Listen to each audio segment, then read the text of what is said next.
Tu vois ce mec? On a déjà tous eu envie de lui tomber dessus, pour lui expliquer notre façon de voir les choses avec beaucoup de bienveillance. Mais bon, je comprends pas pourquoi, il s'arrange toujours pour venir quand on n'est pas chez nous. Pour éviter cette situation et le faire déguerpir au plus vite, aujourd'hui je teste 4 caméras de surveillance 360 degrés, sans fil, alimentées par panneaux solaires, et elles sont toutes à moins de 80 €. Reste bien jusqu'à la fin, tu sauras quelle est la meilleure caméra, et tu pourras choisir celle qui correspond le mieux à ton besoin.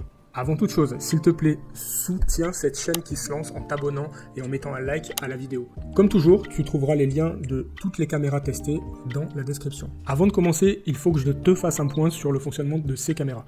Tout d'abord, elles sont 100% sans fil et elles fonctionnent exclusivement avec ton Wi-Fi 2.4 GHz.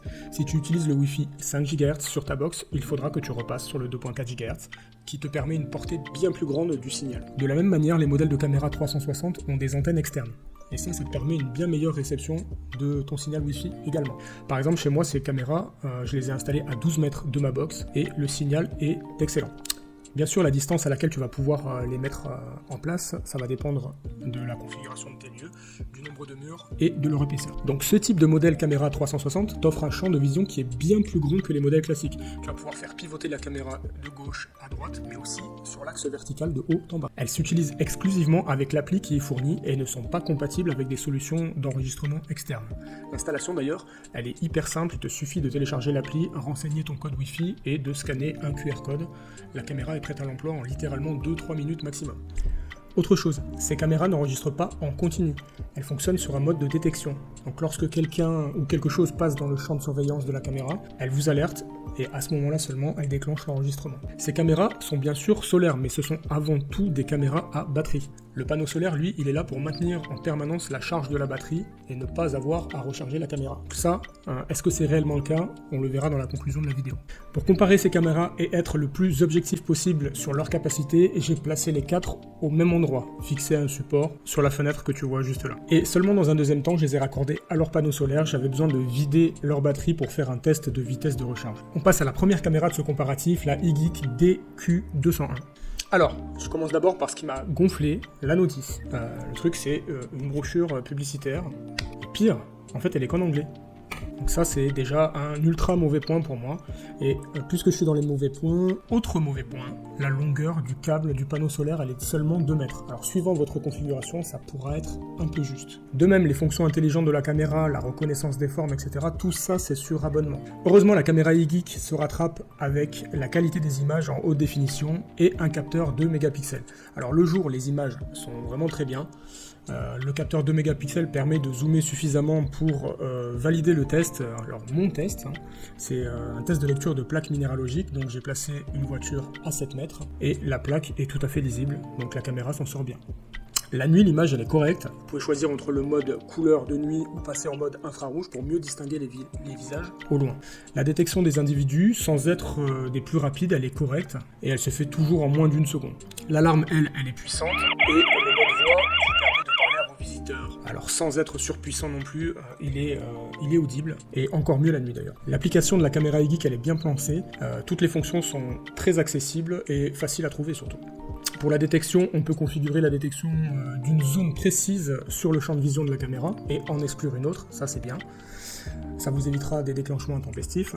Vous pourrez mettre une carte SD jusqu'à 128 Go, ce qui permet vraiment des milliers de photos et plusieurs heures d'enregistrement. Sinon, vous avez accès par défaut au stockage cloud de vos photos et vidéos. Elle reste accessible pendant 7 jours seulement. Alors bien sûr, la caméra, elle est étanche IP65. Alors c'est quand même préférable de la protéger un peu, de la mettre sous votre toit, une soupente, etc. Alors la caméra est garantie 2 ans et le SAV iGeek, il est vraiment très bon. J'envoie un mail le jour J, j'ai une réponse dès le lendemain. Alors pour la partie recharge, ça se complique, j'ai pas pu trouver d'informations sur la taille de la batterie, ni même sur la puissance du panneau solaire, qui est de petite taille sur cette caméra. Donc j'estime d'ailleurs sa puissance à 1,5 W.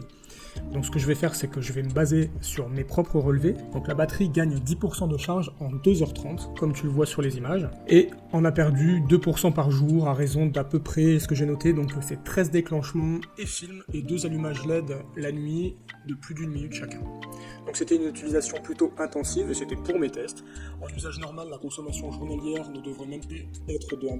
Alors ça me permet de dire que bien que je tourne la vidéo en été, je pense qu'il n'est pas nécessaire de recharger ces caméras en usage normal et que le panneau solaire suffit à l'année s'il est correctement placé, c'est-à-dire le plus possible vers le sud. Maintenant son prix, à l'heure où j'enregistre la vidéo, il est de 64,99€. La caméra est à 99,99€ et il y a un coupon de réduction de 35€. On passe tout de suite à la deuxième caméra de ce test, la caméra Galayu R1. Faudra dire à ceux qui choisissent le nom des marques quand même que là il faut faire quelque chose, quoi. Alors, je vais pas répéter 3 fois les mêmes informations pour les autres caméras, car au fond, 90% des fonctionnalités sont identiques. Par contre, ce que je vais faire, c'est que je vais te signaler à chaque fois là où ces caméras diffèrent l'une de l'autre, qu'est-ce qu'elles font moins bien ou qu'est-ce qu'elles font mieux. Voilà, je pense que c'est une bonne façon de présenter le restant des caméras. Alors, qu'est-ce qu'elle a pour elle, cette caméra Galayu? Ce que j'aime le plus avec la caméra Galayu, c'est son prix, 59,99€ au moment où j'enregistre la vidéo. C'est la moins chère de toutes les caméras testées. Alors, une chose intéressante avec cette caméra, c'est qu'il y a 4 LED. La nuit, elle produit donc plus de lumière et elle est un peu plus efficace pour éclairer certaines zones. Ça se joue à pas grand-chose, hein. Autre chose intéressante, elle est livrée avec un grand panneau solaire. Il est d'une puissance de 3,2 watts, c'est 2 fois plus que celui de la caméra iGeek. Et la vitesse de recharge, elle s'en ressent clairement, elle est plus rapide. Maintenant, les points négatifs, l'application, elle est un peu en retrait par rapport à celle de la caméra iGeek. L'application est moins ergonomique, c'est moins intuitif. En plus, elle ne propose pas de zone de détection, mais seulement un réglage de la sensibilité de déclenchement de la caméra. Donc avec une autre caméra, ça aurait pu être gênant, mais avec une caméra 360, on laisse pointer la caméra sur la zone exacte que l'on souhaite contrôler et ça pose pas de problème. Autre point un peu négatif, la puissance sonore de l'alarme et de la voix. Alors, on entend, mais c'est moyen, sans plus quoi. Surtout que la puissance n'est pas réglable. On passe maintenant au test de la caméra Anran Q1. Alors cette caméra est à 79,99€. C'est la plus chère des 4, évidemment. Alors c'est pas grave, puisque a priori elle promet quelque chose que les autres n'ont pas. Et ça, c'est son capteur 3 mégapixels. Alors, un capteur 3 mégapixels, ça va servir à quoi dans ce cas-là? Ça va servir à pouvoir beaucoup plus zoomer les détails sans que l'image devienne floue, pixelisée, etc. Et à ce jeu-là, au test de ma plaque d'immatriculation à 7 mètres, elle fait ni moins bien que les autres, finalement, ni mieux. Vous pouvez le voir. Donc 3 mégapixels, c'est bien sur le papier. Là, concrètement, dans la réalité, ça sert à rien du tout. Donc je suis un peu déçu. Ensuite, la caméra est livrée là aussi avec un grand panneau solaire. Et ça, c'est tant mieux. Les vitesses de recharge vont être bien plus rapides. Et elle bénéficie, elle aussi, d'une conception à 4 LED. Donc pour éclairer la nuit, c'est beaucoup plus efficace. Son application est très très similaire à la caméra iGeek. Elle est de très bonne facture. Elle bénéficie des mêmes niveaux de réglage. Le niveau sonore, le niveau d'alarme est réglable évidemment. Et il est suffisamment puissant. Alors on passe à l'essai de la dernière caméra, la caméra Foaoud, ouais c'est ça, 2Q201. Tiens, c'est la même référence que la caméra iGeek. Alors, je vais pas te le cacher, dès le départ j'ai vu que cette caméra et la iGeek avaient la même référence. Mais la caméra Foaoud promettait plus, enfin sur le papier, pour quasiment le même prix, c'est-à-dire elle est affichée à 65,99€. Car oui, elle est en tout point identique à la iGeek, la forme, le capteur, le panneau solaire, tout, sauf que elle promet un capteur 3 mégapixels, d'ailleurs, c'est précisé dans la notice qui l'accompagne. Et comme tu peux le voir sur la vidéo, elle s'en sort bien, mais ni plus ni moins bien que les autres caméras que j'ai testées. Lorsque l'on zoome un peu trop, l'image est très vite dégradée. Autre chose, ils annoncent un indice de protection 66 et non pas 65. Et donc en théorie, tu devrais pouvoir passer le Karcher sur ta caméra et qu'elle soit toujours fonctionnelle. Or en fait, elle est en tout point similaire à la caméra iGeek, c'est strictement la même. Voilà, il n'y a pas à chier, c'est la même caméra. Voilà, donc à défaut de lui donner un bon point, elle remporte haut la main la palme du foutage de gueule, bravo, et il faut au moins lui reconnaître ça. Alors c'est le moment de faire un résumé de ces caméras, et le moins qu'on puisse dire c'est qu'elles brillent pas par leur différence. La qualité de l'image des 4 caméras est très très similaire, il n'y en a aucune qui se détache, comme on peut le voir donc sur le résumé. La vitesse de charge de ces caméras, alors, la Galayu et la caméra Anran se détachent clairement, et ça c'est dû à leur panneau solaire qui est 2 fois plus grand que ceux de la caméra iGeek et de l'autre Foaoud. La durée de la garantie maintenant, alors il n'y a que la caméra iGeek qui communique sur la durée de la garantie, à savoir 2 ans, donc j'ai contacté le SAV des autres marques, donc la marque Galayu m'a confirmé que la garantie était de 2 ans, quant aux 2 autres, l'Anram QA et la FAO de DQ201, ils sont pas au courant qu'en France la garantie légale c'est 2 ans a priori, puisqu'ils m'ont dit que la caméra, enfin leur caméra était garantie une seule année. Pareil, la qualité de la détection, ça se vaut, je dirais que la détection elle intervient toujours en moins d'une demi-seconde, clairement.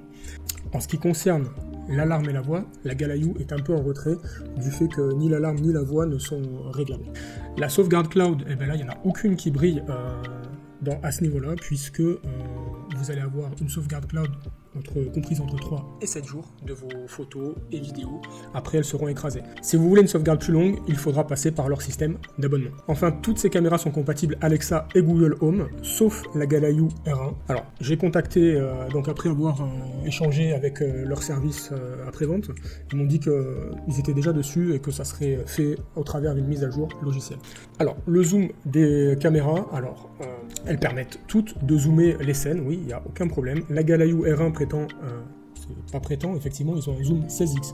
Alors vous allez me dire, oui, c'est 4 fois plus que toutes les autres, c'est génial, sauf que tous ces zooms-là, en fait, ce sont des zooms numériques, et que dès qu'on utilise le zoom, ça dégrade l'image. Donc le zoom 16x de la Galayu, par exemple, ne sert pas à grand-chose. Bon, maintenant tout ça c'est très bien, mais c'est laquelle qui gagne? Alors, quand tous les produits testés, ils offrent à peu près la même chose, il reste que le prix pour les départager. Et à ce petit jeu-là, c'est la caméra Galayu à 59,99 qui gagne. Si vous n'avez pas d'utilité de la fonction voix et que vous fichez de régler le volume, elle sera parfaite pour vous.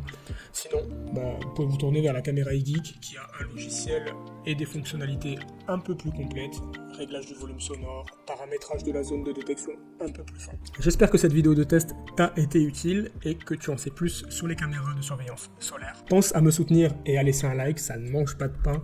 Si tu as des questions par rapport à ces caméras, n'hésite pas à les poser en commentaire, je réponds à toutes. Et je te dis à très bientôt dans une prochaine vidéo sur la chaîne Satisfait ou Remboursé.